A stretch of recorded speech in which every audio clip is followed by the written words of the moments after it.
Sur ces entrefaits, les disciples revinrent, et ils furent très étonnés de voir Jésus parler avec une femme. Aucun d'eux, cependant, ne lui demanda: Que lui veux-tu? Ou pourquoi parles-tu avec elle? Alors la femme laissa là sa cruche, se rendit à la ville, et la voilà qui se mit à dire autour d'elle: Venez voir un homme qui m'a dit tout ce que j'ai fait. Et si c'était le Christ? Les gens sortirent de la ville pour se rendre auprès de Jésus.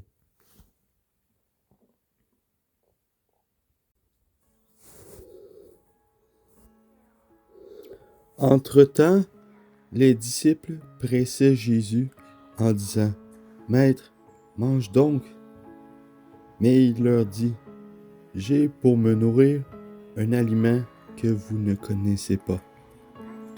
Les disciples se demandèrent donc entre eux: Est-ce que quelqu'un lui aurait apporté à manger? Ce qui me nourrit, leur expliqua Jésus, c'est d'accomplir la volonté de celui qui m'a envoyé et de mener à bien l'œuvre qu'il m'a confiée. Vous dites, en ce moment, encore 4 mois, et c'est la moisson. N'est-ce pas? Eh bien, moi je vous dis, ouvrez vos yeux et regardez les champs. Déjà les épis sont blonds, prêts à être moissonnés.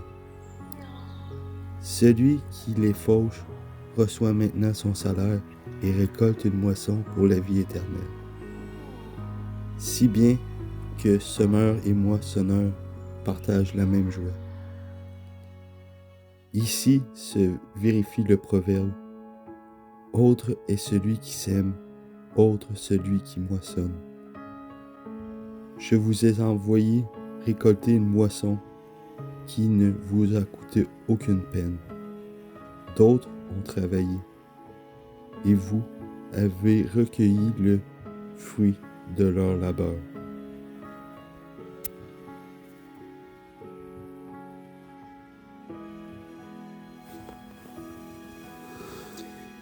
Il y eut dans cette bourgade beaucoup de Samaritains qui crurent en Jésus grâce au témoignage qu'avait rendu cette femme en déclarant: Il m'a dit tout ce que j'ai fait. Lorsque les Samaritains furent venus auprès de Jésus, ils le prièrent de rester, et il passa 2 jours chez eux. Ils furent encore bien plus nombreux à croire en lui à cause de ses paroles.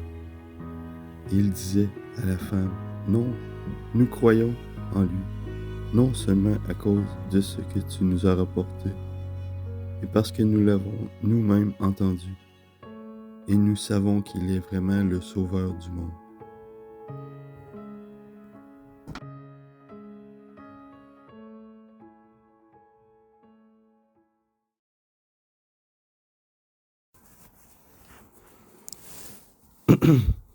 Après ces 2 jours, Jésus repartit de là pour la Galilée, car il avait déclaré qu'un prophète ne reçoit pas dans son pays l'honneur qui lui est dû. Or, quand il arriva en Galilée, les gens lui firent assez bon accueil, car il était, eux aussi, allés à Jérusalem pendant la fête, et il avait vu tous les miracles qu'il avait faits. Il repassa par Cana en Galilée, où il avait changé l'eau en vin. Or, à Capernaüm vivait un haut fonctionnaire dont le fils était très malade.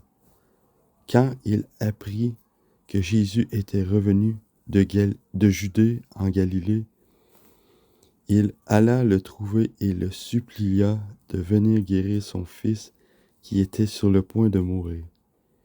Jésus lui dit: À moins de voir des signes miraculeux et des choses extraordinaires, vous ne croirez donc pas. Mais le fonctionnaire insistait. Seigneur, viens vite avant que mon petit garçon ne meure. Va, lui dit Jésus, rentre chez toi, ton fils est bien portant. Cet homme crut Jésus sur parole, et il repartit chez lui.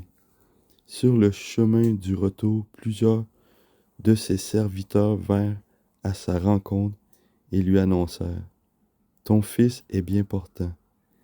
Il leur demanda à quelle heure son état s'était amélioré. Ils lui répondirent: C'est hier, vers 1 heure de l'après-midi, que la fièvre l'a quitté. Le père constata que c'était l'heure même où Jésus lui avait dit: Ton fils est bien portant. Dès lors, il crut, lui et toute sa famille. Tel est le deuxième signe miraculeux que Jésus accomplit en Galilée, après son retour de Judée.